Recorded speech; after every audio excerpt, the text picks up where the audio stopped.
ठरलं तर मग मालिकेच्या 12 ऑगस्टच्या भागात प्रिया गेल्यानंतर अर्जुन सायलीला समजावण्यासाठी येतो, परंतु सायली अर्जुनवरती चिडते. ती त्याला म्हणते की तुमचं आणि प्रियाचं भेटायचं ठरलं होतं, म्हणूनच मी दारात आल्यानंतर तुमचा चेहरा वाईट झाला होता.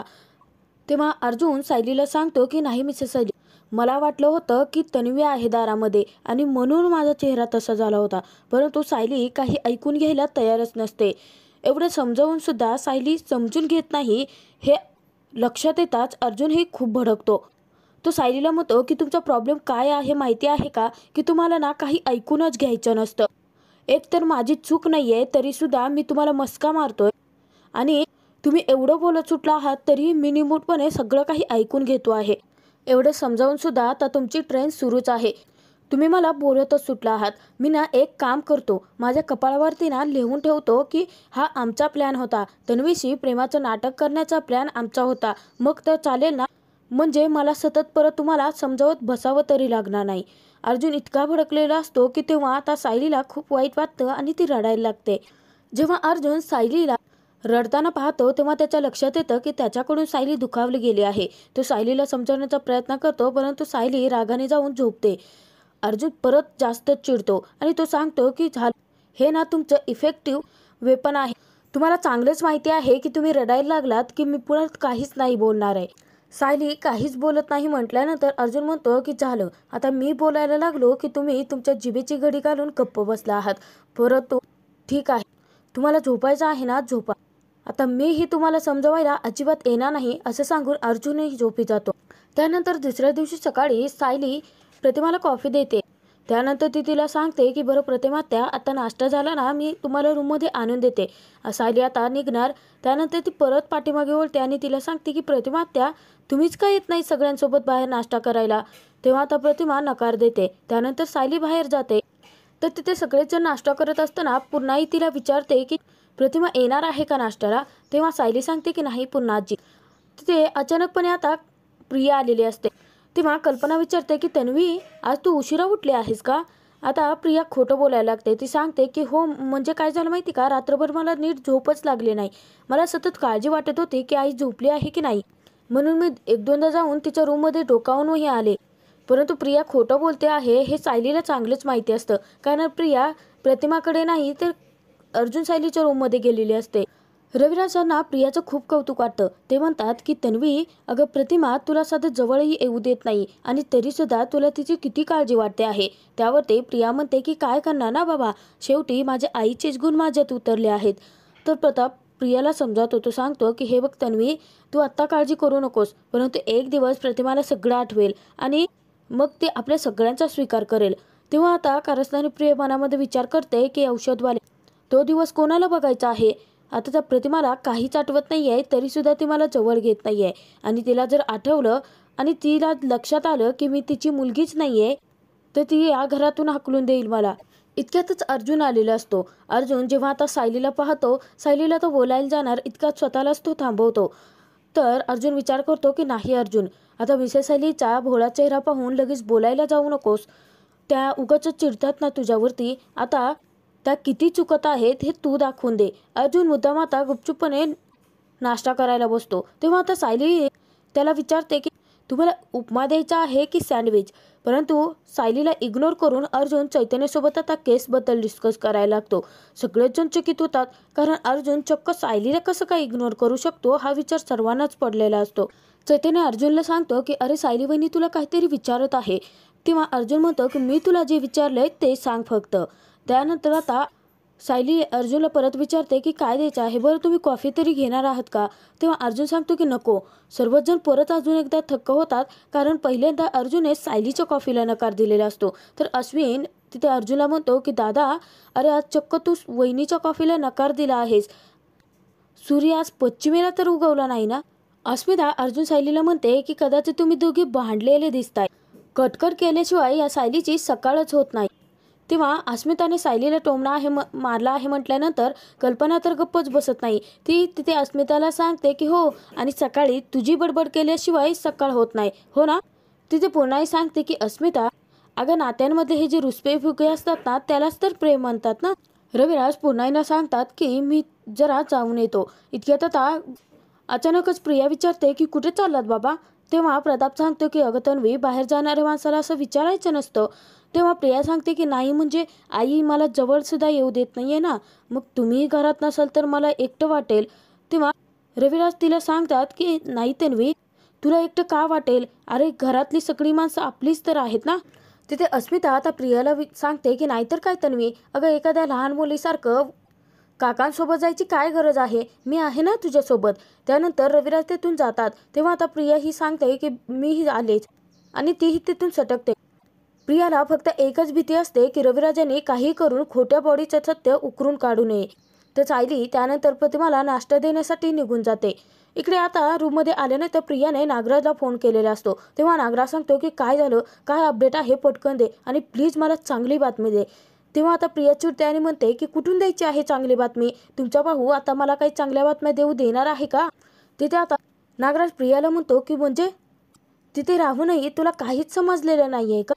तेव्हा प्रिया सांगते की अहो काय बिनडोकासारखे प्रश्न विचारताय तुम्ही मला, जर काही समजलं असतं तर आतापर्यंत मी लपवलं असतं का, सांगितलं असतं ना तुम्हाला सगळं.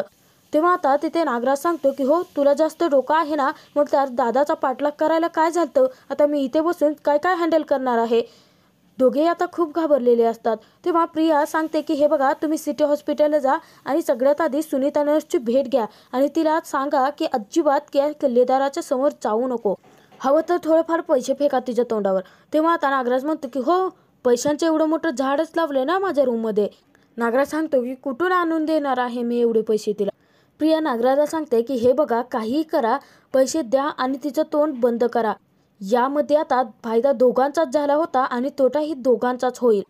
काही करा, परंतु त्या सुनीताला त्या खोट्या डेड बॉडीचे DNA रिपोर्ट याबद्दल त्या किल्लेदाराला काहीही कळू देऊ नको असंच सांगा. तेव्हा नागराज सांगतो की बरं ठीक आहे, करतो काहीतरी, आणि त्यानंतर तो फोन ठेवून देतो. तर इकडे सायली प्रतिमासाठी नाश्ता घेऊन रूममध्ये आलेली असते. सायली इकडे आल्यानंतर आता प्रतिमाला सांगते की अरे वा, बागकाम चाललं आहे का, मी तुमच्यासाठी नाश्ता घेऊन आले आहे, सगळ्यात आधी हा नाश्ता संपवा. तेव्हा प्रतिमा खात असताना अचानकपणे तिला ठसका लागतो. सायली पटकन आता तिला पाणी देते प्यायला आणि त्यानंतर तिला सांगते की आत्या, मी या सगळ्या उपात्या मिरच्या काढून टाकते आहे, म्हणजे तुम्हाला ठसका नाही लागणार. तेव्हा आता प्रतिमा खूप खुश होते आणि सायलीकडे पाहते. त्यानंतर जेव्हा प्रतिमा नाश्ता करायला लागते इतक्यात आता सायली सांगते की बरं प्रतिमा त्या, मला जास्त काम आहे आज ना, मी बेसनाचे लाडू करायला घेतले आहेत. घरात चिवडा आणि लाडू असले तर मग अचानक जर भूक लागली कोणाला तर काही टेन्शन नाही ना राहत. इतक्यात आता प्रतिमाला तिचा भूतकाळ आठवायला लागतो, म्हणजे की ती कुसुमला भेटली होती. कुसुम आणि तिने दोघी मिळून आता दिवाळीचा सगळा फराळ केला होता. त्यानंतर प्रतिमाने तो फराळ विकलाही होता आणि लक्ष्मीपूजनाच्या दिवशी प्रतिमा सुभेदारांच्या घरात येऊनही गेली होती, परंतु बाहेरून. हे सगळं आठवल्यानंतर ती सायलीला सांगण्याचा प्रयत्न करते, परंतु सायलीला काहीच समजत नसतं. सायली सांगते की अच्छा, म्हणजे तुम्ही मागे एकदा एकटीच्या पनवेलमध्ये येऊन गेला आहात का. तेव्हा आता प्रतिमा खरं तर या घरात ती आधी आली आहे हे सत्य सांगण्याचा प्रयत्न करत असते. इतक्यातच कल्पना सायलीला हाक मारते, त्यामुळे सायली तेथून निघूनही जाते आणि प्रतिमाला तिथे सायलीला काही सांगताच येत नाही. बाहेर आल्यानंतर कल्पना सायलीला म्हणते की अगं खूप मोठा प्रॉब्लेम झाला आहे. तेव्हा सायली घाबरते, तर कल्पना तिची थट्टा करत म्हणायला लागते की तुला माहिती आहे का, अजून आमच्या सायलीने नाश्ताच नाही केला आहे.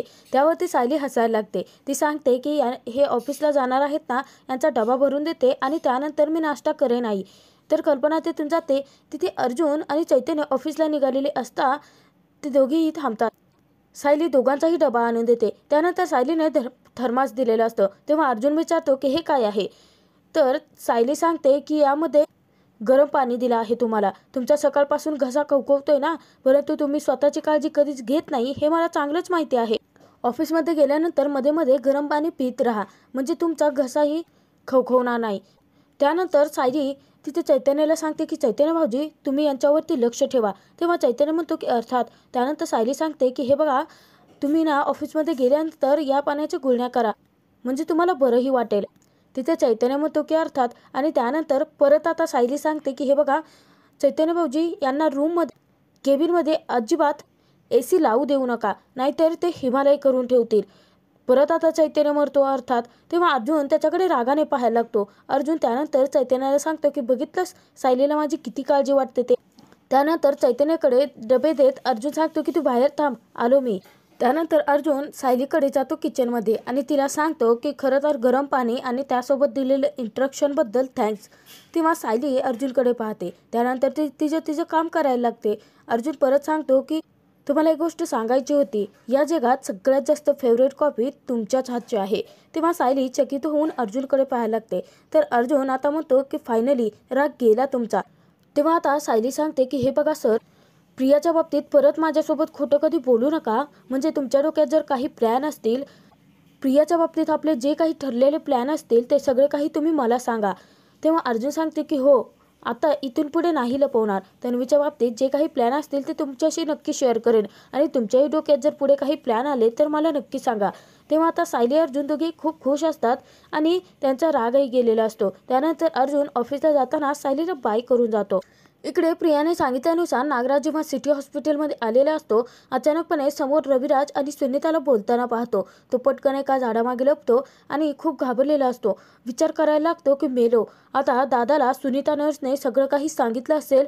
जर आता खोट्या DNA रिपोर्टचं सत्य जर दादाला समजलं तर मी मेलो. आता माझं स्वप्न कदाचित खरं होतं की काय, असा विचार करून नागराज खूप घाबरलेला असतो. तर इकडे सायली किचनमध्ये आता बेसनाचे लाडू करायला घेते. सायलीने जेव्हा आता बेसनाचे लाडू तयार करायला घेतलेले असतात तेव्हा त्याचा वास अगदी घरभर पसरलेला असतो आणि ते जेव्हा प्रतिमा लाडवांचा वास तिच्या लक्षात येतो, ती पटकन आता तिकडे खेचले जाते सायलीकडे आणि सायलीकडे गुपचुपणे जात ती एकटक सायलीला पाहत असते. सायली आता लाडू बनवण्यामध्ये व्यस्तच असते. इतक्यात आता अचानकपणे सायलीचं लक्ष जेव्हा जातं तर समोर प्रतिमा उभी असते. प्रतिमाला पाहून सायली खूप खुश होते आणि सायली तिथे प्रतिमाला सांगते की प्रतिमा, त्यात तुम्ही अहो बसता का इथे. तेव्हा प्रतिमा नकार देते. त्यानंतर सायली सांगते की बरं ठीक आहे, परंतु तुम्हाला काही लागलं तर मला नक्की सांगा. तर मला डोलावून प्रतिमा होकारही देते. तर हा भाग इथेच संपतो. पुढील भागात आपण पाहणार आहोत की सायली बेसनाचे लाडू करत असताना प्रतिमा तिला सांगते की दे मी करते आणि प्रतिमा लाडू बनवण्यामध्ये जेव्हा व्यस्त होते तेव्हा सायली तिच्याकडे पाहत असते. अचानकपणे सायलीचं लक्ष जातं तर समोर कल्पना आणि पूर्णाई आता डोकावून प्रतिमाचे लाडू वळत असताना तिला पाहत असतात. दोघी खूप खुश असतात कारण इतक्या दिवसानंतर प्रतिमा हळूहळू का असेना परंतु घरात मिसळायला लागलेली असते. अचानकपणे लक्ष प्रतिमाचं जेव्हा यांच्याकडे जातं तेव्हा ती पटकन तेथून निसटून जाते. तर तिथे पुन्हाईला खूप वाईट वाटतं. पुन्हाई एक लाडू प्रतिमाच्या हातचा घेते आणि सांगते की माझी प्रतिमा माणसं विसरली, परंतु तिच्या लाडवांची चव अजूनही तशीच आहे. तर त्यानंतर सायली त्या दोघींनाही सांगते की म्हणजे प्रतिमा त्याला जर आपल्या सगळ्या घरात मिसळून घ्यायचं असेल, त्यांना परत आपल्यासोबत जोडून ठेवायचं असेल तर एकच उपाय आहे. तेव्हा कल्पना सांगते की स्वयंपाकघर. आता नागराजने रविराज आणि सुनीता या दोघींनाही बोलताना पाहिलं आहे. सुनीता रविराजांना सत्य सांगणार का आणि त्यानंतर प्रिया नागराजचा पिटा पडणार का, हे पाहणं खूप मनोरंजक ठरणार आहे. आजचा तुम्हाला भाग नक्की कसा वाटला ते कमेंटद्वारे नक्की कळवा. ठरलं तर मग मालिकेचे एपिसोड पाहण्यासाठी आपल्या चॅनलला सबस्क्राईब करायला विसरू नका.